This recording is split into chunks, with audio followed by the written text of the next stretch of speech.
So அதுல நம்ம பார்த்ததுல என்ன கடைசியா பார்த்தோம் அப்படின்னா, இந்த பிரபஞ்சத்துல உள்ள அனைவரும் பரம புருஷனுக்குள் தான் இருக்கின்றனர் என்று சொல்றார் பாபா.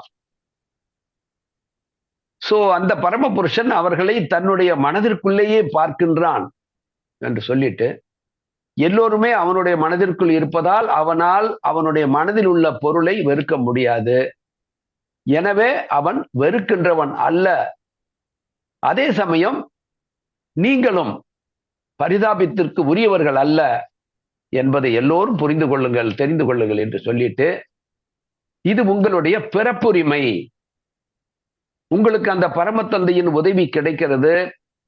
அந்த பரமானந்த நிலையை அடைவது உங்களுடைய பிறப்புரிமைன்னு சொல்றார், பர்த் ரைட். அதை உங்களுடைய பர்த் ரைட்டை உங்க தந்தையிடமிருந்து அதை பெறுவதற்கு நீங்க ஒரு பரிதாபத்தின் வழியிலேயே இறக்கப்பட்டு அவருக்கு கொடுக்கணுன்ற அவசியம் இல்லைன்னு தான் சொல்றாரு. நீ அதை கேட்டு எடுத்துக்கலாம், அதை கொடுத்தாகணும்னு சொல்லி நீங்க கிளைம் பண்ணலாம்னு சொல்றாரு. அதை உங்களுடைய தந்தையிடமிருந்து நீங்கள் பிறப்புரிமையாக பெறுவீர்கள், பரிதாபத்தின் அடிப்படையில் அல்ல என்று சொன்ன போது, அப்போ அவர் யாரையும் வெறுக்கிறது இல்ல, எல்லாரிடத்திலையும் அன்பு தான் செலுத்துவாரு அப்படின்னா, அப்ப எல்லாரிடத்திலும் அவர் அன்பு செலுத்துகின்ற பொழுது இறைவனுடைய அன்பை பெற்றுவிட்டால் மனிதர்கள் துன்பம் இல்லாம தான் இருக்கணும். அன்பு அவருக்கு கிடைச்சிருச்சுன்னா அப்ப துன்பம் என்பதே இல்லை என்பதுதான் ஒரு லாஜிக். அதை தான் நம்ம போன வாரம் டிஸ்கஸ் பண்ணிட்டு இருந்தோம். ஆனாலும் இங்க எல்லா மனிதர்களும், முரளியா சொன்னார், அதுவும் ஆன்மீகத்துக்குள்ள நுழைஞ்சதுக்கு அப்புறம் ஒரு அடி ரொம்ப அதிகமாக இருக்குதுன்னாரு இல்லைங்கய்யா. பகவான் பக்கத்துல போக போக அடி அதிகமா உழுவுற மாதிரில இருக்குது அப்படின்ற மாதிரிலாம் கூட சொன்னாரு. அதுக்கு பலரும் பல கருத்துக்கள் சொன்னாங்க. இல்ல, அவங்கவுங்க செய்த கர்மாவை அவங்க அனுபவிச்சுதானே ஆகணும். Every action equal and opposite reaction இருக்குது அப்படின்றதுனால, ஸோ அந்த கர்மாவுக்கான பிரதிபலனை, ஒரு செயலுக்கான அந்த வினை, ஒரு வினைக்கான எதிர்வினையை ஒரு மனிதன் சந்திச்சே ஆகணும் அப்படின்னு சொல்லும் போது, அப்போ இவர் நான் எல்லாருக்கிட்டையும் அன்பு தான் காட்டுறேன் அப்படின் போது, அங்க ஏதோ ஒரு ரெண்டு சொற்களுக்கும் இப்ப அனுபவிச்சுட்டு தான் ஆகணும்னா, அப்ப துன்பங்கள் போது எப்ப அதுல இருந்து ஒருத்தன் விடுபடுறது என்பது புரியல. எல்லாருக்கிட்டையும் நான் அன்பு தான் இருக்கிறேன், நீங்க என்னிடத்துல என்னுடைய இந்த மடி மீது உட்காருவதற்கு இத உரிமை உங்களுடைய பிறப்புரிமை அப்படின்னு சொல்றாரு. ஸோ இதுதான் நம்ம இந்த வாரம் பார்க்கலான்னு சொல்லியிருந்தோம். அதுல மாயா, பிரகிருதி அதுதான் காரணம் அப்படின்ற மாதிரி பாலகிருஷ்ணன் ஐயா சொன்னாரு. சந்திரா தீதி ஆக்ஷன் அண்ட் ரியாக்ஷன் பத்தி சொன்னாங்க. அதே மாதிரி நவமணி தீதி, மற்ற இவங்க ஜெயா தீதி எல்லாருமே இந்த கர்மா அண்ட் அதனுடைய ரியாக்ஷன் அப்படின்றத பத்தி பேசணும். சரி, பார்ப்போம். இப்போ பகவான் ரொம்ப கிளியரா இருக்காரு. அவருடைய சொற்கள்ல அவர் பின்வாங்க மாட்டார் எப்பயுமே. பகவான் சொன்ன வார்த்தையிலிருந்து பின்வாங்குவாரா? மனிதர்கள் வேணா அவங்க சொல்ற வார்த்தைகளை பின்வாங்கலாம், மறந்து போயிடலாம். ஆனா அவரு நான் யாரையுமே வெறுக்க மாட்டேன். இது நீங்க இது உங்களுடைய பிறப்புரிமை. அவனிடத்துல சேருவது, அவனை அடைவது உங்களுடைய பிறப்புரிமை அப்படின்னு சொல்ற அந்த ஸ்டேட்மெண்ட் நிச்சயமாக பொய் இல்லை. அப்படின்னா இப்போ இங்க பிறப்புரிமை அப்படின்னு அவர் சொல்லும் போது, இந்த பிறப்புரிமை என்பதற்கு என்ன இங்க பொருள் எடுத்துக்கலாம்?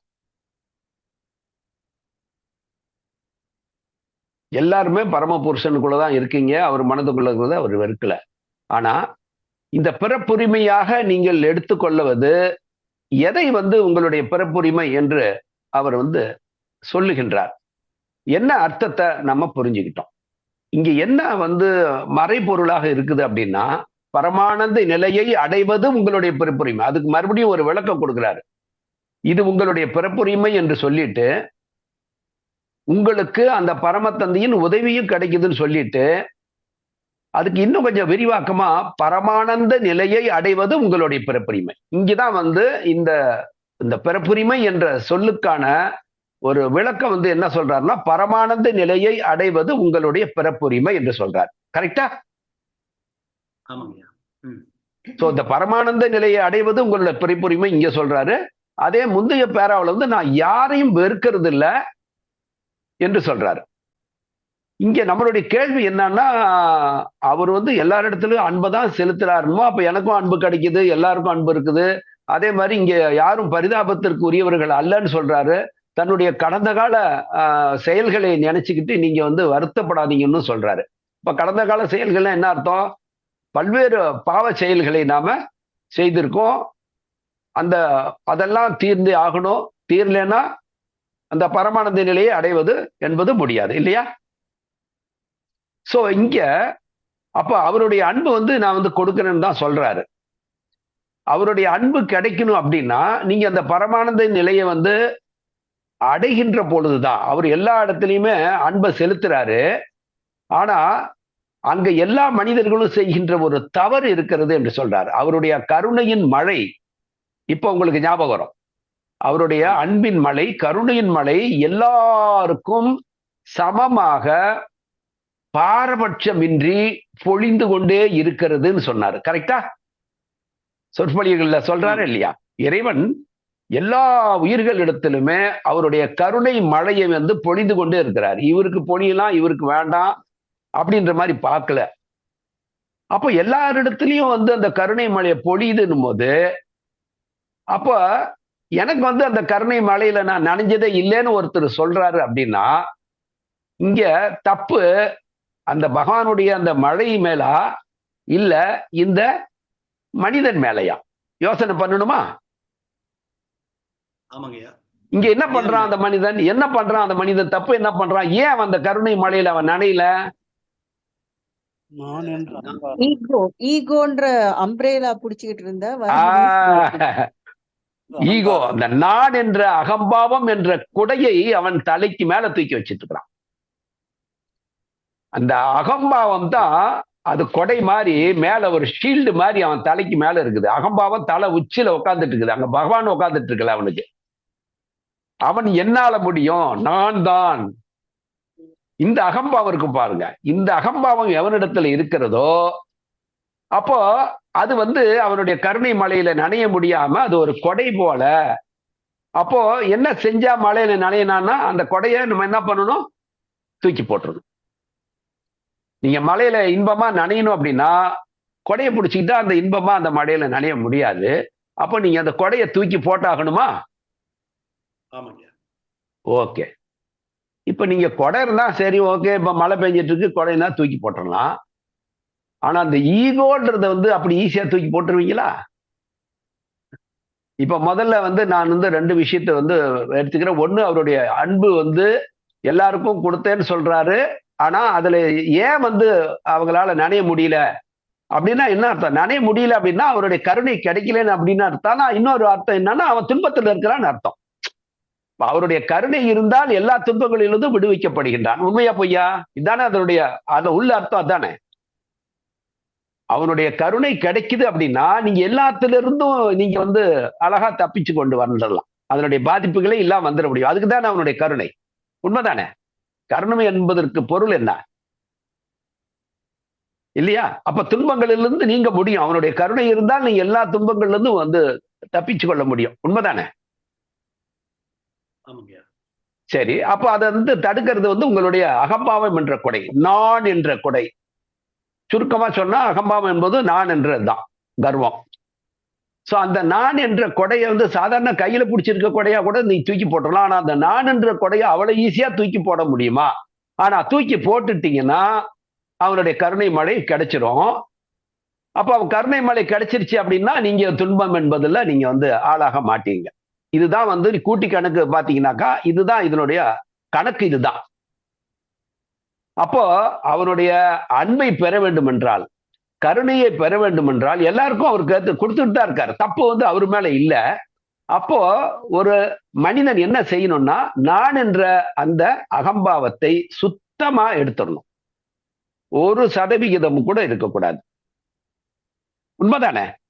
அப்போ அந்த அன்பை பெறணும் அப்படின்னா அவர் கொடுத்துக்கிட்டு தான் இருக்காருன்றதுல அவர் எந்த விதத்திலையும் மாற்றம் இல்லை. நான் கொடுத்துக்கிட்டு தான் இருக்கேன்னு தான் சொல்றாரு.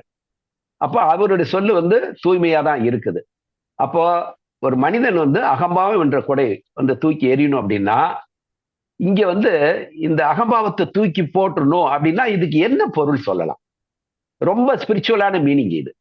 ஆழமான அர்த்தத்தை தரக்கூடியது. நான் என்பதை நீங்க தூக்கி போடணும் அப்படின்னா, நான் என்றத வேரோடு புடுங்கணும் அப்படின்னா, நான் என்பதை அழிக்க வேண்டும் என்றால், யான் எனது என்னும் செருக்கு என்று சொல்றார் வள்ளுவர். அந்த செருக்கை எவன் ஒருவன் வந்து அழிக்கின்றானோ, யான் எனது என்னும் செருக்கு அறுப்பான். அத்தகைய அந்த செருக்கை அறுத்து எரிகின்ற எவனோ அவனாலதான் வானோர்க்கும் உயர்ந்த, வானோர் என்று சொன்னால் தேவர் என்று சொல்ற அர்த்தம். மனிதர்கள்லயே தேவர்கள் இருக்காங்க. பெரிய பெரிய இப்போ நம்மளோட இவங்கெல்லாம் இருக்காங்க இல்லையா, பெரிய பெரிய ஞானிகள்லாம் இருக்காங்க, வள்ளலார் இருக்கிறாங்க, தோத்தாபுரி இருக்காங்க, ராமகிருஷ்ண பரமஹம்சர், இவங்கெல்லாம் மனிதர் வடிவில் இருக்காங்க. ஆனா அவர்கள்லாம் தேவர்களுக்கு தெய்வீகத்தினுடைய தன்மையை பெற்ற மனிதர்கள் வந்து அந்த சாதாரண ஒரு மனிதர் லெவல்ல நீங்க அவரை வைக்க முடியாது. அதுக்கு அடுத்த ஸ்டேஜ். அவங்கெல்லாம் தேவர்கள், மனித வடிவத்தில் இருக்கக்கூடிய தெய்வீக நிலையை பெற்றவர்கள் அவங்கெல்லாம். அப்போ அந்த வானோர் என்றால்தான் அந்த தேவர்கள் அர்த்தம். வானோருக்கு உயர்ந்த பொழுதுன்னா அடுத்த நிலை தேவர்கள், தேவ நிலையை அதுக்கு அடுத்தது பார்த்தா இறைநிலை தான். அதாவது அதுதான் அவருடைய பரமானந்த நிலை. அதுதான் அவருடைய மடியில உட்காருந்த நிலை. அவரோட மடியில உட்காருதுன்னு என்ன அர்த்தம்? இப்ப நம்ம பாப்பா வந்து கொண்டாந்து நம்ம மடியில உட்காந்துக்க அது மாதிரி இல்லை. அவரோட மடியில உட்காரணும் அப்படின்னா இடம் பெறணும்னா அவரோட இரண்டரை கலந்தது, அவரோட மெர்ஜா வருது. அதனுடைய அர்த்தமே அதுதான். பரமானந்த நிலை என்பது என்ன? இந்த நான் என்பது சுத்தமா கரைஞ்சு போயிட்டு நீங்க அவனாக மாறுகின்ற பொழுதுதான் அந்த பரமானந்த நிலை உங்களுக்கு கிடைக்கும். நான் என்ற நினைவு இருக்கின்ற வரையிலும் பரமானந்த நிலை கிடைக்குமா? கிடைக்காது. அப்போ இந்த நான் என்ற அகந்தையை அழிக்கணும் அப்படின்னு சொன்னா நீங்க நானை வந்து என்னவா மாத்தணும்? அழிக்கவே முடியாதுங்க. நானை அழிக்கவே முடியாது. நான் அழிக்க முடியுமா? சொல்லுங்க, யாராவது சொல்லுங்க பாக்கலாம். நான் என்பதை அழிக்க முடியுமா? முடியாது. சரி, சரண்டர் பண்ணும். இல்லைன்னா நானை வந்து நீங்க என்ன பண்ணும்? அவனா மாத்தணும். சரண்டர், அப்படி சரண்டர்னாலும் அதேதான். இந்த நான் என்பது சரண்டர், நான் என்பது அவர்கிட்ட கொடுத்துட்டு அவருக்கு அவர்தான் ஆக்கிடணும், அவர்தான் ஆக்கிடணும். உங்ககிட்ட இருக்கிற இதெல்லாம் சொத்தெல்லாம் கொண்டு போய் நீங்க சரண்டர் பண்றீங்கன்னா அந்த சொத்து வந்து அவருக்கு சொந்தமாயிடுது இல்ல? அது மாதிரிதான் நீங்க சொன்ன மாதிரி. அப்போ இந்த நான் என்பதை நீங்க அழிக்க வேண்டும் என்றால் என்ன செய்யணும்? எப்படி சரண்டர் பண்றது? சும்மா இது வந்து வார்த்தைக்குள்ள அடங்கின விஷயம் இல்ல. நான் என்பதை அழிக்க வேண்டும் என்றால், சரணடைய செய்ய வேண்டும் என்றால், அவனிடத்துல ஒப்படைக்க வேண்டும் என்றால், அது சும்மா ஏதோ பாக்கெட்ல இருக்கிறத எடுத்து கொடுத்துற விஷயமா அது இல்லையே. அப்போ அது அந்த ப்ராசஸ் இருக்கு. அப்போ நீங்க அந்த ப்ராசஸ ப்ராப்பரா எப்படி நீங்க கொஞ்சம் கொஞ்சமா தான் மாத்த முடியும். ஒரு செகண்ட்ல நானை வந்து அழிக்க முடியாது. இப்ப நானை அழிக்கின்ற செயல் தானே ஈஸ்வர பிரணிதானம். எத்தனை வருடமா பண்ணிட்டு தானே இருக்கோம். அழிஞ்சிடுச்சா நம்ம கிட்ட இருந்து?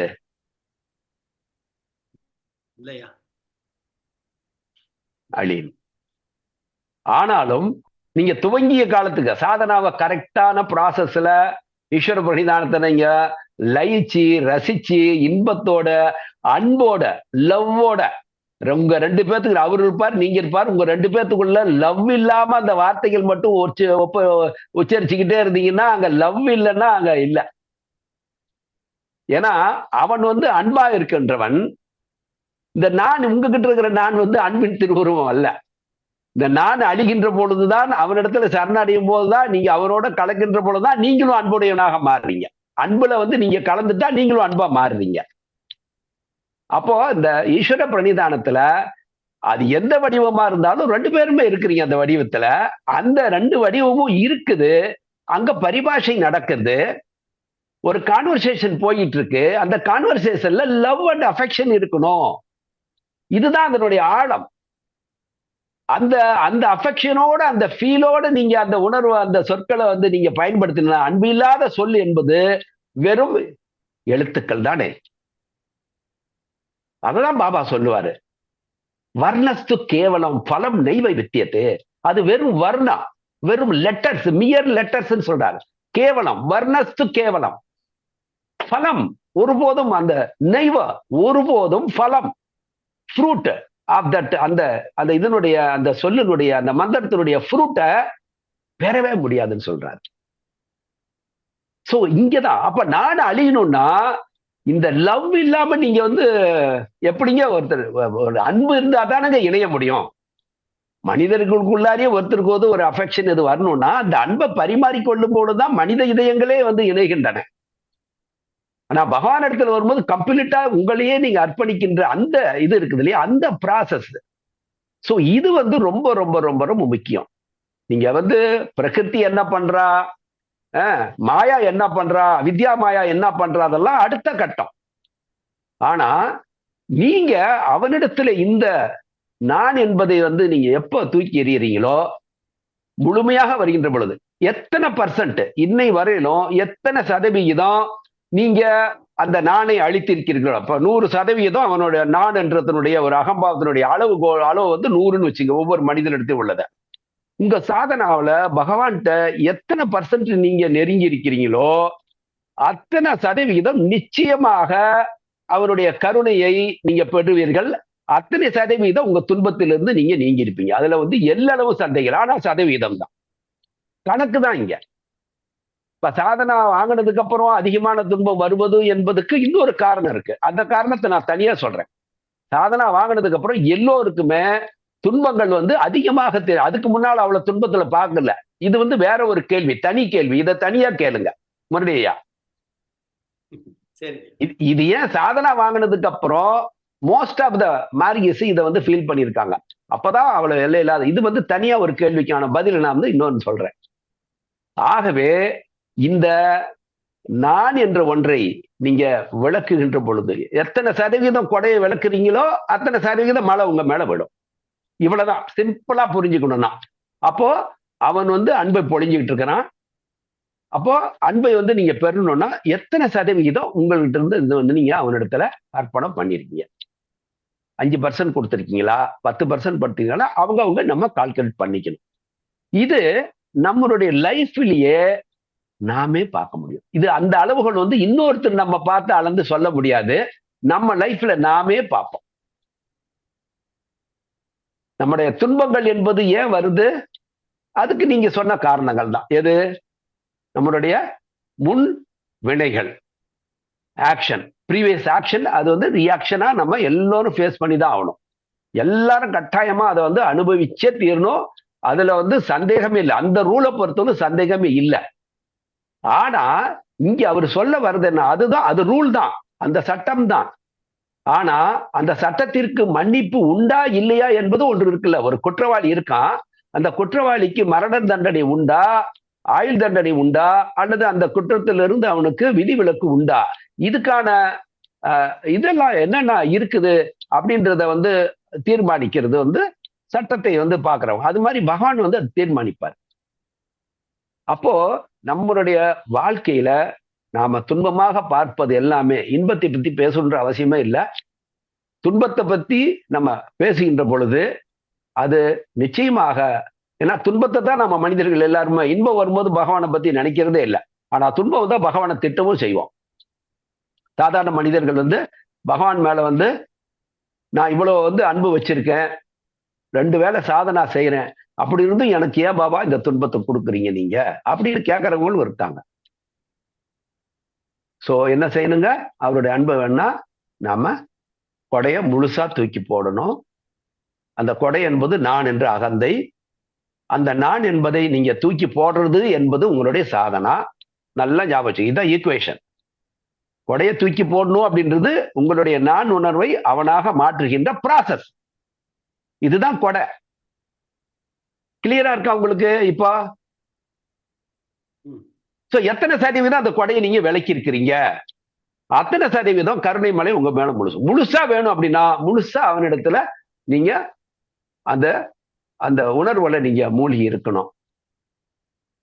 ஓகேவா? இது வந்து அவனுடைய அன்பை வந்து எல்லாருக்கும் கொடுக்குறாங்கன்னு போது எல்லாருக்கும் கிடைக்கிறது இல்லைன்றது உண்மை. அதுக்கு காரணம் அவர் வந்து ஒருத்தருக்கு கொடுத்து ஒருத்தருக்கு கொடுக்காம இல்லை. ஆனா அவருடைய அந்த கருணை மழையில நனையாம செய்தது அவங்களுடைய சொந்த உடைதான். ஓகேவா? இப்ப அவனுடைய அன்புக்கான இது. ஓகேவா? விளக்கம். சோ அப்ப அவனுடைய அன்பை பெறுவதற்கு, அவனுடைய கருணை பெறுவதற்கு இதுதான் வழி. சரி, இங்க நான் யாரையும் வெறுக்கிறது இல்லை அப்படின்னு சொன்னாரு. பரமானந்த நிலையை அடைவது உங்களுடைய பிறப்புரிமைன்னு சொன்னாரு. இந்த ரெண்டுக்குமே ஒரு பொதுவான ஒண்ணு இது இருக்குது. இந்த பரமானந்த நிலையை அடைவது என்பதும் நான் என்ற அகந்தையை அழிப்பது என்பதும் ஒரே பொருளை தருவதாக தெரியலாம், ஒரே பொருளை தருவது போல் தெரியலாம். ஆனா பரமானந்த நிலை என்பது மோட்ச நிலை. நான் என்ற அகந்தையை அழிப்பது என்பது முக்தி நிலை. நல்ல ஞாபகம் வச்சுங்க. ரெண்டுக்கும் என்ன வித்தியாசம்? ஒன்று, இன்னும் அந்த நான் என்ற அகந்தையை அழிப்பது வந்து ஐயா, இன்னும் நான் என்ற அந்த உணர்வு இருக்குது. அந்த பரமானந்த நிலை வந்து அவரோடு நான் ஒன்றரை கலந்துட்டேன். இதுக்கப்புறம் நான் என்ற அந்த உணர்வே அங்க இல்லாம போயிருங்க. அதுதான் பரமானந்த நிலை இல்லையா?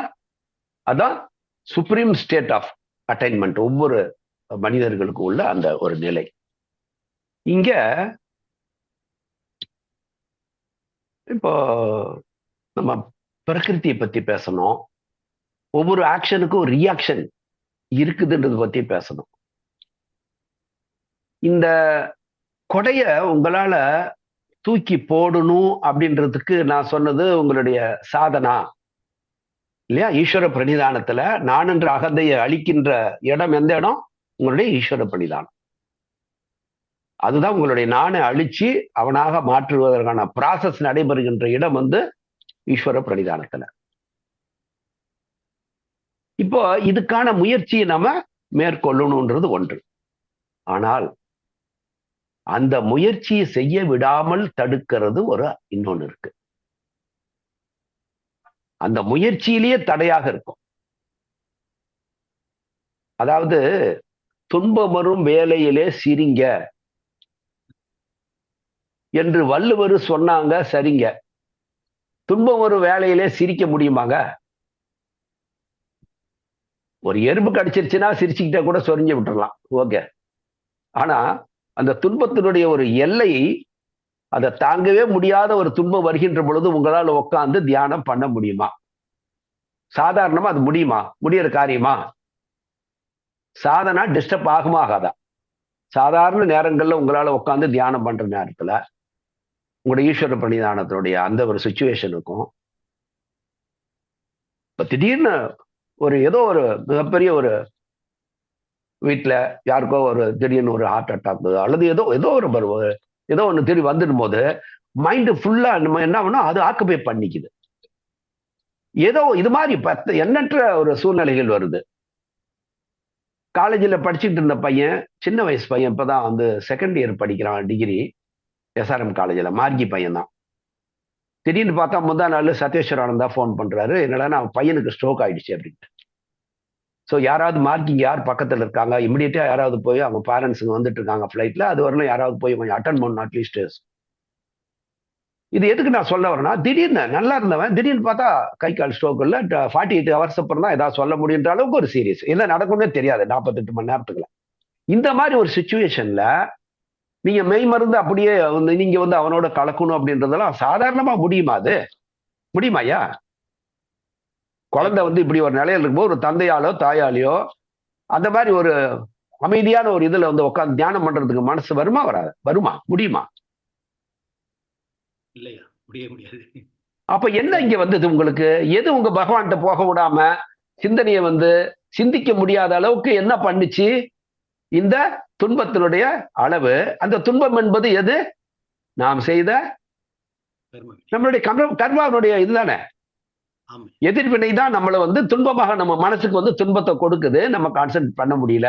அப்போ இந்த தடையாக இருக்கிறது நீங்க வந்து தூக்கி பிடிச்சிட்டு இருக்கிற கொடை மட்டும் அல்ல இல்லையா? அந்த கொடையை நகர விடாம அந்த அகம்பாவம் நான் என்ற இது வந்து உங்களுடைய வினை பயன்கள் இருக்கின்ற வரையில நான் என்றது இருந்துகிட்டு தான். உண்மையா பொய்யா? உங்க வினை பயன்கள் இருக்கின்ற வரையில நான் இருந்தா தானே வினைப்பயனை மறுபடியும் ரிசீவ் பண்ண முடியும். நான் என்பதே இல்லைன்னா வினைப்பயனை யார் வாங்கிக்கிறது? யாருங்க வாங்க முடியும்? டிரான்ஸ்ஃபர் பண்ண முடியுமா? முடியுமா? இப்ப நான் செய்த வினை வந்து எனக்கு திருப்பி வருது.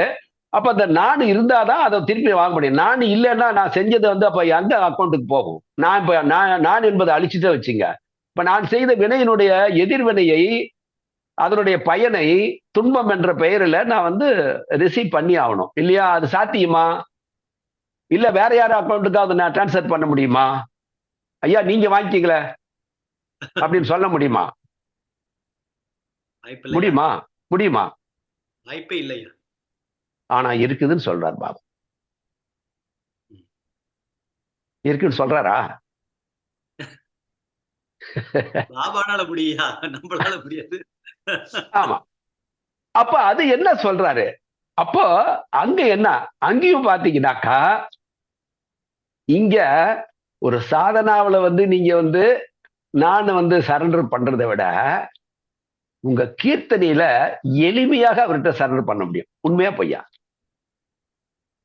நீங்க சாதனாவில ப்ராசஸ்ல உட்காந்து சுத்திஸ்லாம் தாண்டி நீங்க அவர்கிட்ட போய் அந்த இதுல வந்து நீங்க இருக்கீங்க, அவர் இருக்கிறீங்க, எல்லாம் இவ்வளோ விஷயங்கள் இருக்கும்போது, ஆனா கீர்த்தனையில ஒரு நிமிஷத்துல நீங்க அவரிடத்துல எந்த விதத்துல வேணாலும் ஈஸியா சரணாகதி அடைய முடியும்.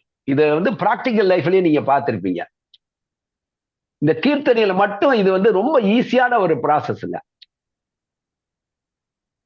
அதே சமயத்துல அந்த கீர்த்தனையை பத்தி நம்ம ஏற்கனவே பேசியிருக்கோம். நீங்க கீர்த்தனை பாடுறீங்க, ஆனா உங்க மனம் வந்து வேற ஏதோ சிந்தனை பண்ணிட்டு இருக்குதுன்னா அது கீர்த்தனை அல்ல. அங்க உங்க மனம் அவனிடத்துல வந்து முழுமையான அங்க சரணாகதி இல்லை. ஏன்னா கீர்த்தனுடைய அர்த்தமே சரணாகதியை கொடுக்கக்கூடிய அந்த பொருளே, நீங்க வந்து ஈஸ்வர பணிதானத்துல பொருள் வந்து நான் நீன்றது தான். ஆனா இங்க நீதான் எனக்கு எல்லாமேன்றதும், நீ ஒருவன் தான் என்பது என்னது? அதனுடைய சொல் என்ன? அவனிடத்துல சரணடைவதற்கான எக்ஸ்பிரஷன் தான் அது, வோக்கல் எக்ஸ்பிரஷன். அது உண்மையா பொய்யா? எல்லாமே நீ மட்டும்தான் எனக்கு அப்படின்னா என்னங்க அர்த்தம்? அதுதானே சரணம். அவனிடத்துல முழுமையா சரணி. உன்னை விட்டா எனக்கு யாருமே இல்லைன்னு சொல்லும்போது நீங்க சரண அடையறீங்கன்னு தான் அர்த்தம். அந்த பொருளே அதுதானே. அப்ப சரணாகதிக்கான முழுமையாக உங்களை வந்து அவனிடத்துல இருந்து கொடுப்பதற்கான இன்னொரு வழி என்பது கீர்த்தனை. சரி, இது என்ன சொல்றாரு, எங்க சொல்லி இருக்காரு அப்படின்னு பார்த்தா, நீங்க 2 சுலோகங்களை பாபா ரொம்ப தெளிவாக சொல்றாரு. அது வந்து இந்த இடத்துல ரொம்ப ஒரு அப்ரோப்ரியேட்டா இருக்கும் நான் சொல்றது. ஒண்ணு கீதையில வந்து, 2மே கீதையில இருந்து தான் பாபா வந்து அதை கோட் பண்றாரு. இந்த துன்பங்களை தருவது என்பது, இப்ப வந்து அன்பை பொழிவது என்பது பரமபுருஷனுடைய ஒரு வேலையாக இருக்கிறது. அதுதான் அவருடைய இதே, தி எம்பாடிமெண்ட் ஆஃப் லவ்.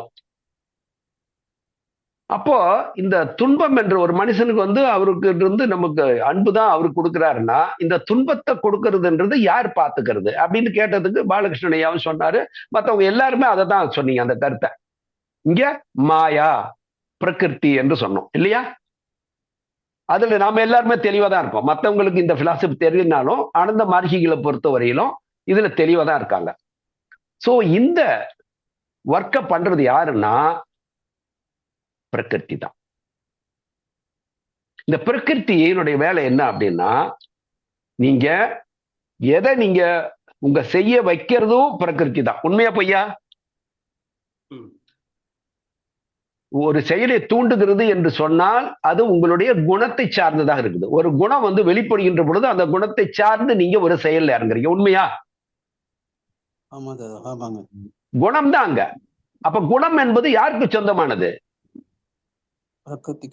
பிரகிருதிக்கு. குணம் என்பது, அதனால்தான் சொல்றார் தேவி ஹேச குணமயி, குணமயமானவள் என்று சொல்றார். 3 குணங்களும் சேர்ந்த அவளுடைய மொத்த, இவர் எப்படி எம்பாடிமெண்ட் ஆஃப் லவ்வோ, இங்க தி எம்பாடிமெண்ட் ஆஃப் குணாஸ் பிரகிருதி. அப்போ உங்களை செய்ய வைக்கிறதும் அந்த பர்டிகுலர் குணத்தை, உங்களுடைய தமோ குணம் தான் உங்களுடைய பாவ காரியங்களுக்கு. சத்துவ குணம் வந்து பாவ காரியங்களை செய்ய தூண்டுவதில்லை. இந்த தமோ குணம் தான், அதுதானே தமோ. நம்மள ஜட நிலைக்கு தள்ளுகின்றது. அப்படின்னா ஜட நிலைக்கு போகணும்னா நெகட்டிவ்ல போறீங்கன்னு அர்த்தம். நெகட்டிவ் சஞ்சாரத்துல நீங்க போறீங்க. பிரதி சஞ்சாரத்துல நெகட்டிவ். அப்போ இந்த செயல்களை தூண்டுவதும் பிரகிருதி தான். ஏன் தூண்டுறாங்க? தூண்ட வேண்டிய அவசியம் என்னங்க இருக்குது? சொல்லுங்க, யாராவது சொல்லுங்க. வினை பயன் தூண்ட வைக்குது. அதுதாங்க, வினை பயன் தூண்ட வைக்குதுங்க. நீங்க சொல்றது இல்ல, நான் என்ன சொல்றேன்னா, உங்களை வினைய செய்வதற்கு தூண்டியதே பிரகிருதி தானேன்னு கேட்கிறேன். நான் வினை பயனை பத்தியே பேசல. வினை, நீங்க ஒரு செயலை செஞ்சா அதனுடைய பயனை நீங்க பெறணும். ஆனா செயலை செய்கின்ற ஒரு சேர்க்க, நான் வந்து அதனுடைய விளைவை பத்தி பேசல. ஒரு செயலை, நீங்க தீய செயலை செய்கின்றீர்கள் என்று சொன்னால் அந்த செயலை செய்வதற்கு தூண்டுதல், அதனுடைய பயன் வந்து அடுத்தது செஞ்சதுக்கு அப்புறம் தான். அந்த செயலை செய்ய வைப்பதற்கு தூண்டுவதே உங்களுடைய பிரகிருத்தினுடைய தமோ குணம் என்று சொன்னால், அல்லது அவித்யா மாயா என்று சொன்னால், ஏன் வந்து இந்த காரியத்தை செய்யணும்?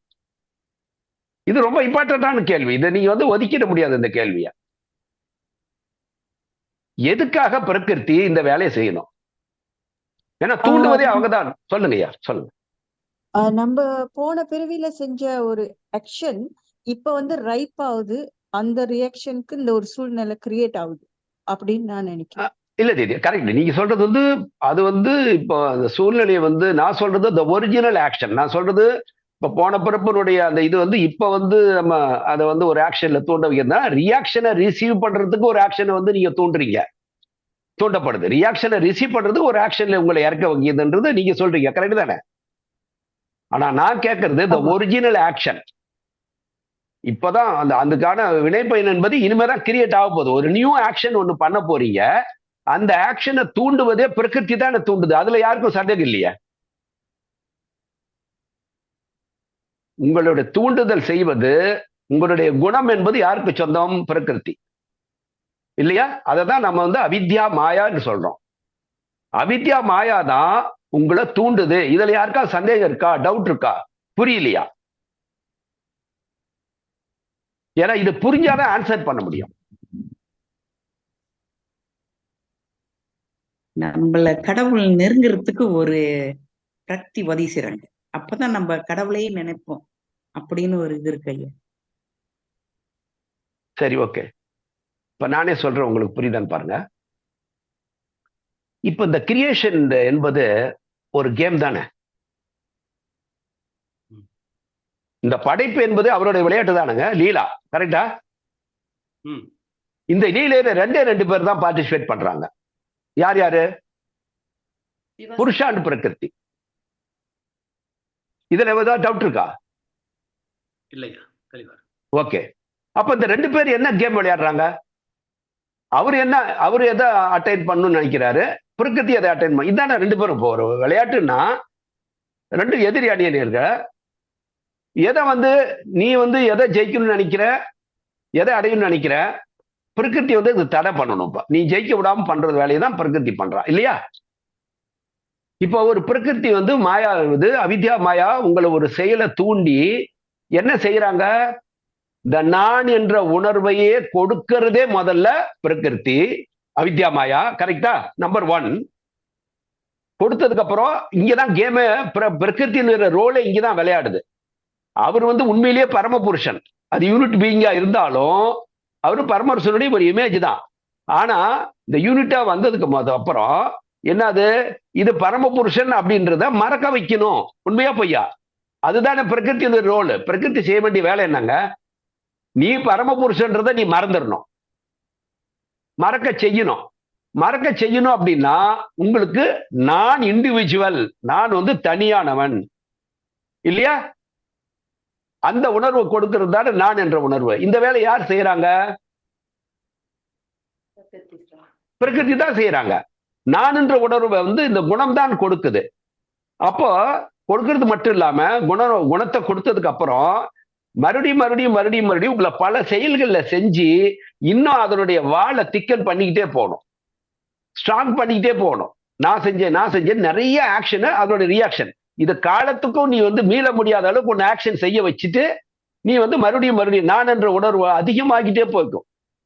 அதனோட வால் திக்காகிட்டே போயிட்டு இருக்க மாதிரி போயிட்டே இருக்கும். ஏன் பிரகிருதி இதை தூண்டுறா அப்படின்னா, நீ நான் என்றதை மறக்கணும். நீ அவனை அந்த அந்த மறுபடியும் நீ திரும்பவோ அந்த தொடங்கின இடத்துக்கே நீ போய் சேர்ந்துடக்கூடாது. இந்த வேலையை செய்யறதுக்கு தானே பிரகிருதி இருக்குது. மாயாவனோட வேலை இதுதானுங்க. இப்ப 2 பேரும் போட்டியில யார் ஜெயிக்கணும்ன்றது. அவர் நான் மறுபடியும் திரும்பவும் என்னுடைய ஒரிஜினல் ஸ்டேட்டுக்கு நான் போவேன்னு நினைக்கிறது. பிரகிருதி ஒரு ஒரிஜினல் ஸ்டேட்டுக்கு உன்னை போக விடாம பண்ணுவேன்றது. உண்மையா பொய்யா? அப்போ அதுக்கு செய்யணும்னா என்ன பண்ணும்? உங்களை செயல்களை தூண்ட வச்சுக்கிட்டே இருக்கணும், செயல்ல மாட்டி விட்டே இருக்கணும். நெகட்டிவ்ல மாட்டி விட்டுட்டே இருந்தாதான் மறுபடியும் மறுபடியும் மறுபடியும் மறுபடியும் அவித்யா மாயோட வேலையை துன்பத்தை மேக்சிமம் கொடுத்தாதான் நீங்க அப்படியே மூழ்கி கிடப்பீங்க. புரியுதா? இந்த இடம் உங்களுக்கு புரியுதா? ஏன் பிரகிருதி இதை செய்யணும்னு நான் கேட்டேன் கேள்வி. எதுக்காக அவித்யா மாயா ஒரு செயலை செய்ய தூண்டணும்? ஒரிஜினல் செயலை முதல் இப்பதான் ஒரு செயலையை செய்ய போறீங்கன்னு வச்சுங்க. இதுக்கு முன்னால பாஸ்டே இல்லைன்னு வச்சுங்க. இப்ப பாஸ்ட் இருந்தாதான் அதனுடைய ரியாக்ஷனை அனுபவிக்கிறதுக்காக நம்ம அதை பண்றோம். நான் என்னோட கேள்வி, முதல்ல உங்களை ஒரிஜினலான ஆக்ஷன்ஸ் எல்லாத்தையும் செய்ய வைக்கிறதே பிரகிருதி தான். அதை செய்ய வச்சு அதோட ரியாக்ஷனுக்காக அனுபவிக்கிறதுக்காக நீங்க சேர்த்துக்கிட்டே இருக்கணும். மீண்டும் மீண்டும் மீண்டும் மீண்டும் நீங்க என்ன பண்ணீங்க? இந்த பிறப்பு முடிச்ச உடனே ஒரு 100 இது ஒரு வினைப்பேனை இந்த பிறப்பு முடிஞ்சா அதுதான் 1000 ஒவ்வொரு பிறப்புலையும் ஆட் ஆகிட்டே போயிட்டே இருக்க. ஏன்னா அது மைனஸ் ஆகுறதே இல்லை, மைனஸ் பண்றதுக்கு நம்ம விடுறதே இல்லை, புதுசு புதுசா ஆட் ஆகிட்டே இருக்குது. புரியுதுங்களா இந்த இடம்? அப்போ பிரகிருதி இந்த வினைகளை செய்ய வைப்பதே பிரகிருதி தான். அதே சமயத்துல ஜெயாதீதி சொன்னாங்க, இந்த செஞ்சா ஒரு விதத்துல பிரகிருதி நினைச்சிட்டு இருக்கிறாங்க, அவித்யாவாய நினைச்சிட்டு இருக்கிறா என்னன்னா, நான் அவனிடத்திலிருந்து இவனை வெளியில கொண்டு வந்துடுவேன் கம்ப்ளீட்டா. இவன் நான் கடவுள், நான் இறைவன் என்ற நினைப்பே இல்லாம நான் ஒரு பெரிய ஆளு, என்னால எல்லாமே முடியுன்ற அளவுக்கு அந்த ஸ்ட்ராங்கான இதை அதை கொடுக்கிற வேலையை பண்றாங்க. ஆனா உண்மையிலேயே பிரகிருதி பண்றது, ஏன்னா இந்த ஹியூமனுக்கு வெறும் மைண்ட் மட்டும் இல்லைங்க, உள்ளார கான்சியஸ் இருக்கு, கான்சியஸ்னஸ் இருக்கா இல்லையா? உள்ள ஹியூமனுக்குள்ளார மைண்ட் இருக்கு, மைண்டை தாண்டி இருக்கிறது யூனிட் கான்சியஸ்னஸ் இருக்கு. கான்சியஸினுடைய நேச்சர் என்ன? ஒரிஜினல் நேச்சர் என்ன? காட்லினஸ், இறைத்தன்மை. அதுதான் இறைவன், அவனாக தான் இருக்கிறான் அது உள்ளார. அதனுடைய ரேடியேஷன்ஸ் என்பது எப்பயும் மைண்டுக்குள்ள டச்ல தான் இருந்துகிட்டு இருக்குது. அதே மாதிரி நியூக்ளியஸா இருக்கிற அவன் ஒரு ஜீவனையும் இழுத்து கொண்டே இருக்கிறான்ன்றது நம்ம பார்த்தோம். அப்போ இழுத்து கொண்டிருக்கான்ற என்ன அர்த்தம்? உணர்வுல தான், உணர்வால அந்த உணர்வு இழுத்துக்கிட்டே அப்பப்போ அந்த நினைவு வந்துகிட்டே இருக்கும் உங்களுக்கு. அவன் புல் பண்றது அப்பப்ப ஒரு கொடியவனுக்கு கூட அந்த என்ன ஒரு செகண்ட் அப்படி வந்துட்டு போவோம். அப்போ இந்த துன்பங்கள் வருகின்ற பொழுது இந்த கான்சியஸ் மூலமாக அவனுக்கு வேறு ஒரு உணர்வு கிடைக்குது. என்னன்னா, நாம தப்பு செய்யறதுனால தானே, இந்த மாதிரி ஆக்ஷன் பண்றதுனால தானே நமக்கு இந்த மாதிரி துன்பம் வருது அப்படின்ற ஒரு ரியலைசேஷன் கிடைக்குதே இல்லையா ஒரு கட்டத்துல? அப்போ இங்க பிரகிருதி அவித்யா மாயா கொடுத்த இந்த தூண்டுதல் ஒரு செயலை, கெட்ட காரியத்தை, ஒரு பாவ செயலை செய்வதற்கு தூண்டியாக இருந்தாலும் ஒரு கட்டத்துல அவனுக்கு நாம இது போல செய்தால் இது போன்ற துன்பங்கள் வரும் என்பது ஒரு பிறப்புல அவனுக்கு அந்த அந்த ஒரு ஞானம் கிடைக்குது. எடுத்த உடனே கிடைக்கல. ஒரு கட்டத்துல அவன் எத்தனை முறை பறந்து பறந்து வந்தாலும் ஒரு கட்டத்துல இந்த ரியலைசேஷன் எப்படி கிடைக்குது அவனுக்கு? வானத்திலிருந்து யாரோ அவனுக்கு புகுத்துல, அவனுக்குள்ள அந்த அடி உழுவும் போது ஒரு துன்பம் வருகின்ற பொழுது ஒரு ரியலைசேஷன் வருது. உண்மையா பொய்யுங்களா? எல்லாம் அந்த துன்பத்திலிருந்து விடுபடுவதற்காக எல்லா முயற்சிகளும் ஒரு மனிதன் செய்து பார்த்துட்டு முடியலன்னு போது நமக்கு மேல ஏதோ ஒரு ஆற்றல் இருக்கிறத அவன் கூப்பிடுறானா இல்லையா? இதுதாங்க இயல்பு. உண்மையா பொய்யுங்களா? உண்மைதானுங்களே? இன்னொன்னு சொல்றேன் பாருங்க. இப்ப நான் சொல்றது சரியா தப்பான்னு இருக்கலாம். இன்னொரு இதுல நம்ம தமிழ்ல நீங்க மலேசியாவோட அந்த புக்கை வெளியிட்டுட்டீங்கன்னு நினைக்கிறேன். அந்த சாப்டர் நம்பர் 8 or 9 எனக்கு ஞாபகம் இல்லை. அதுல இந்த சாதனா பிகாட்டன் பவர்ஸ் பத்தி பாபா சொல்றாரு. இப்போ ஒருத்தர் அதாவது சாதனாவில் இருக்கிற பவரை கிடைச்ச சாதனா மூலமாக கிடைச்ச ஆற்றலை நாம ஒரு நல்ல காரியத்துக்கு பயன்படுத்துவது, தீய காரியத்துக்கு பயன்படுத்தலாம். ஆனா பிறருடைய நன்மைக்காக நம்மளுடைய ஆன்மீக ஆற்றலை பிறருடைய நன்மைக்காக பயன்படுத்தலாமா? பயன்படுத்துறது தப்பா? பிறர் நன்மைக்காக, தன்னுடைய சுயநலத்துக்காக இல்ல, பிற நன்மைக்காக, பிறருடைய நன்மைக்காக அந்த சாதனாவின் மூலமா கிடைத்த ஆற்றலை பயன்படுத்துவது சரியா தவறா? அப்படியா? நீங்க உங்களுக்காக செஞ்சுக்கல, இன்னொருத்தருக்காக தானே பண்றீங்க. தப்புன்றீங்களா? ஆமாங்கய்யா, தப்பு. சரி, ஏன் தப்பு சொல்லுங்க, எதனால தப்பு? அது அவர் அனுபவிக்க வேண்டிய கர்ம வினையை நம்ம தவிர்க்கணும். அதுக்கு பாபா ஒரு உதாரணத்தை சொல்றாரு. இப்போ ஒரு நல்ல மனிதர், அவரு நிறைய சமுதாயத்துக்கு அவர் இருந்தா இன்னும் எவ்வளவோ அந்த சமுதாயத்துக்காக எவ்வளவோ நற்காரியங்களை அவர் அவ்வளவு ஈஸியா அந்த சமுதாயம் இழந்துடவே கூடாதுன்ற அளவுக்கு அவருடைய தேவை என்பது இந்த சமுதாயத்துக்கு மிக அதிகமா இருக்குதுன்னு வச்சு. அத்தகைய ஒரு மனிதர் மிக கடுமையான ஒரு நோய்வாய்ப்பட்டு அவர் பெட்ரிடனா ஆயிடுறாரு, படுத்த படுக்கையா இருக்காரு. இப்ப அவருக்கு என்னென்ன மருத்துவ முறைகள் இருக்குதோ அத்தனையும் அவருக்கு பிரயோகப்படுத்தியாச்சு, பயன்படுத்தி பார்த்தாச்சு. ஆனா அவர் உயிர் பிழைப்பதற்கான அறிகுறிகள் கூட இல்லை. அப்போ ஒரு சாதகன் சாதனாவுடைய இது மூலமாக அவனிடத்துல அந்த தெய்வீக ஆற்றல் இருக்கிறது. இப்போ அந்த ஒரு மனிதனை காப்பாத்தன் மூலமாக இந்த சமுதாயத்துக்கு என்னால கூட பண்ண முடியாது, வேற யாராலும் பண்ண முடியாத அப்படிப்பட்ட ஒரு திறமையான ஒரு நற்காரியங்களை செய்யக்கூடிய ஒரு வல்லமை பெற்ற ஒரு மாமனிதராக இருக்காரு. சோ என்னுடைய சாதனாவின் மூலமாக கிடைத்த இந்த ஆற்றலை அவரை காப்பாற்றுவதற்காக நான் பயன்படுத்துவதனால இது தர்மம் தானே, இது நற்காரியம் தானே செய்யறேன் அப்படின்னு அவர் செஞ்சா அது செய்யக்கூடாதுன்னு சொல்றேன். ஏன் செய்யக்கூடாது? இதுதான் நாம இப்ப டிஸ்கஷனுடைய பாயிண்ட். அதுதான் அவர் அந்த அந்த நோய் வாய்ப்பட்டதனுடைய அந்த துன்பத்தை இறக்கும் தருவாய், இப்ப உயிரே போக போகுது அப்படின்ற தருவாயில அவருக்கு ஒரு காப்பாற்ற முடியாது, எதனாலையும் காப்பாற்ற முடியாது, இந்த உலகத்துல இருக்க எந்த ஒரு சக்தியினாலும் அதை காப்பாற்ற முடியாது. நீங்க தெய்வீக சக்தியை பயன்படுத்தக்கூடாதுன்றதுக்கு இன்னும் ரெண்டாவது காரணம் சொல்றாரு. இதை சொல்லி முடிச்சுட்டு அதை சொல்றேன். அப்படி அந்த உலகத்தில் இருக்கக்கூடிய மருத்துவ முறைகள் எதனாலேயும் காப்பாற்ற முடியல போது அவர் உயிர் பிரிகின்ற தருவாயில அந்த துன்பத்தினுடைய உச்ச கட்டம் என்பது அவர் இன்னும் அதிகமாக இறைவனோடு நெருங்குவதற்கான ஒரு வாய்ப்பை பிரகிருதி அங்க தருகின்றாள் என்று சொல்றாரு. அதை நீங்க தடை செய்யக்கூடாது. நீங்க எல்லா மருத்துவத்தையும் பயன்படுத்துங்க. தெய்வ சக்தி என்பது உங்களுக்கு சொந்தமானதல்ல. உங்க சாதனை மூலம் பெற்றீங்க அப்படின்னா இறைவனுக்கு அருகில போக போக போக போக நீங்க நெருங்க அவனுடைய ஆற்றல் உங்களுக்கு கிடைப்பது இயல்புதான். அது அக்கல்ட் பவர்ஸ் நம்ம சொல்றோம், மாய சக்திகள். காரணம் என்னன்னா எல்லா மாய சக்திகளுக்கும் உரியமாவன். ஆனால் அத்தகைய மாய சக்தியை இறைவனுக்கு சொந்தமான சக்தி உங்களுக்கு ஆட்டோமேட்டிக்கா கிடைச்சிடும். நீங்க பகவான்கிட்ட நெருங்க சாதனாவில நீங்க பகவானை நெருங்க அது உங்களுக்கு கிடைக்கும். ஆனால் இப்போ அவனுடைய இறப்புல அவனுக்கு இறைவனை பற்றி உணர்கின்ற ஒரு பக்குவ நிலை அங்க ஏற்படுவதற்கான ஒரு சூழ்நிலை தான் இப்ப உருவாயிடுச்சு இந்த உலகத்துல. அவனுக்கு வேற எந்த மருத்துவமும் அவனுக்கு உதவி செய்ய முடியாதுன்னு போது அவன் இறந்தாகணும்ன்ற கட்டாயம் தான், வேற ஆப்ஷனே கிடையாது. நீங்க தெய்வ சக்தியை பயன்படுத்துது என்பது என்னன்னா இறைவனுடைய சக்தி. நீங்க எங்க இருந்து கொண்டாந்தீங்க? இறைவனை நெருங்க அதனுடைய எனர்ஜி உங்களுக்கு கிடைக்குது. அவனுக்கு சொந்தமான இதை பயன்படுத்துவது உங்களுக்கு எந்த விதத்திலையும் ரைட்ஸ் கிடையாது.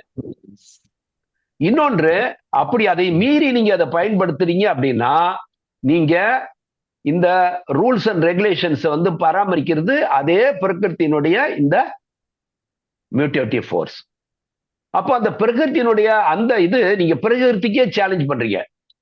எதை பயன்படுத்தணும், எதை பயன்படுத்தக்கூடாது, எதை செய்யணும், எதை செய்யக்கூடாது, இதை செஞ்சா என்ன ரியாக்ஷன் அப்படின்ற ரூல்ஸ் எல்லாமே இதுக்கு எல்லாமே யாருக்கு யாருடைய கையில இருக்குதுன்னு பாத்தீங்கன்னா இந்த மாயாவனுடைய கையில, பிரகிருத்தினுடைய கையில. அப்போ நீங்க பிரகிருதிக்கே நீங்க என்ன பண்ணுவீங்கன்னா ஒருத்தர் இறக்க போறவரை இறக்க விடாம நீங்க பண்றீங்கன்னா இறந்தாகணும் என்பது கட்டாயம். அப்ப அவரை இறக்க முடியாத அளவுக்கு நீங்க உங்களுடைய தெய்வ சக்தியை பயன்படுத்துறீங்கன்னா இந்த பிரபஞ்சத்துல எது நடக்கணும் எது நடக்கூடாதுன்றத பராமரிக்கின்ற அந்த இதை செய்கின்ற பிரகிருதிக்க நீங்க என்ன பண்றீங்க? சேலஞ்ச் பண்றீங்கன்னு சொல்றார் பாபா. யூ ஆர் சேலஞ்சிங் பிரகிருதி. அந்த செயலுக்கான விளைவு என்பது மிக பயங்கரமா இருக்குன்னு சொல்றாரு. அப்படி உங்களுடைய தெய்வ சக்தியை நீங்க பயன்படுத்தி நீங்க அப்படி ஒரு செயலை, இறக்க போறவனை வந்து நீங்க காப்பாற்றுனீங்கன்னா அவன் இறந்தாகணும். எந்த இதாலையும் அவன் காப்பாற்ற முடியாது. காரணம் என்னன்னா, அந்த இறப்புலையும் அவன் வந்து இறைவனை வந்து ஒரு புரிந்து கொள்ளுகின்ற ஒரு வாய்ப்பு அவனுக்கு தரப்படுகிறது அவனுக்கு. ஏன்னா அத்தகைய ஒரு நல்ல மனிதர் அவரு. அப்போ அந்த இறப்பிலும் வந்து நம்ம வந்து அவர் இறைவனை வந்து உணர்வதற்கான, இன்னும் அதிகப்படியான உணர்வதற்கான ஒரு வாய்ப்பு அங்க எந்த சக்தி முடியல, இறைவன் தான் நமக்கு அப்படின்ற ஒரு உணர்வு அங்க தரக்கூடியது. அதை வந்து நீங்க தடை செஞ்சீங்க ஒண்ணு.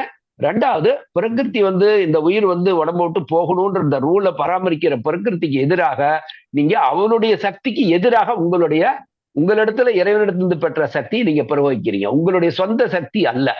அப்போ இந்த ஆக்ஷன், இதை தடை செய்கின்ற பிரகிருதிக்கு எதிராக நீங்க செய்த இந்த செயலுக்கான அந்த ஆக்ஷனுடைய ரியாக்ஷன் என்பது சாதாரண செயலுக்கான ரியாக்ஷன் மாதிரி இல்லை.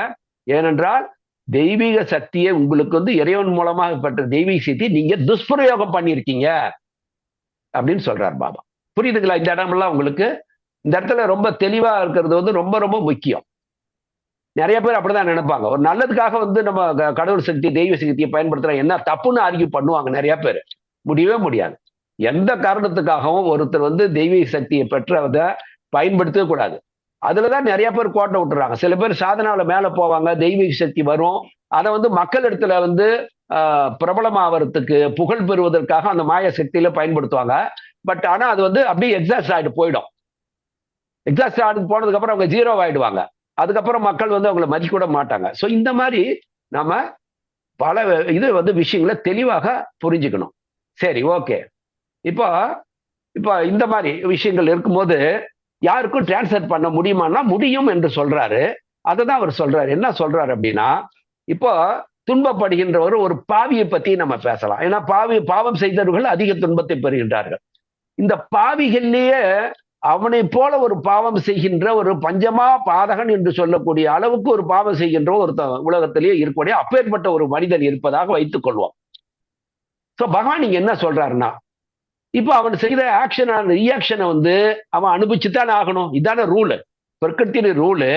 ஆக்ஷனுக்கு ரியாக்ஷன் நீ அனுபவிச்சுதான் ஆகணும்ன்றாரு.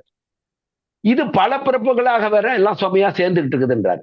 ஆனா இங்க ஒரு வார்த்தை சொல்றாருங்க, அதான் சொல்றேன். டிரான்ஸ்ஃபர் வந்து இது நீங்க பண்றது இல்ல, ஆனா என்ன நடக்குதுன்னு சொல்றாரு. ஒரே பிறப்புல அந்த பிறப்புலயே இது சாத்தியம்னு சொல்றாரு. நீங்க இதுக்காக 10-20 பிறப்புகள் பிறந்து வந்து கழிக்கணுன்ற அவசியம் இல்லைன்னு சொல்றாரு. ஆக்ஷனுடைய ரியாக்ஷனை ஒருத்தன் வந்து அவ்வளவும் சுமந்து அதை அனுபவிச்சுதான் தீரணுன்ற அவசியமே இல்லைன்றதா இங்க ஒரு கேரண்டி கொடுக்கிறாரு. என்ன சொல்றாரு? அபிச்சேத் சுதுராச்சாரோ பஜத்தே மா மனன்ய பாக் சோபி பாபோ வினிர் முக்த முச்சியத்தே. இங்கதாங்க சொல்றாரு. என்னது? சுதுராச்சாரோன்னு சொல்றாரு.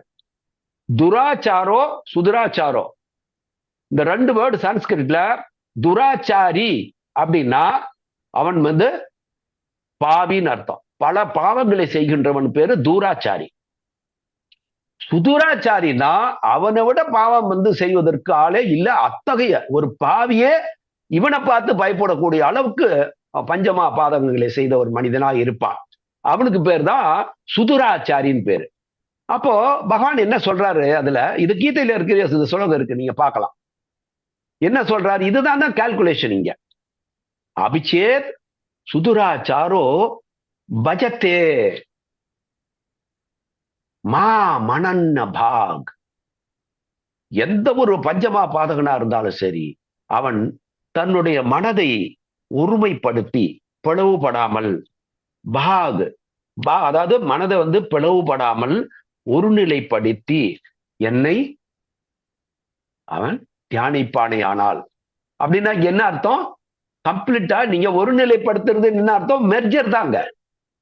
ஒரு புள்ளியில குமிக்கிறது அப்படின்னா அந்த அவனுடைய புள்ளியில நீங்க வந்து எந்த சிந்தனையும் இல்லாமல் நீங்க அவனாகவே மாறுகின்ற அத்தகைய ஒரு தியானத்தை நீங்க பண்ணணும்.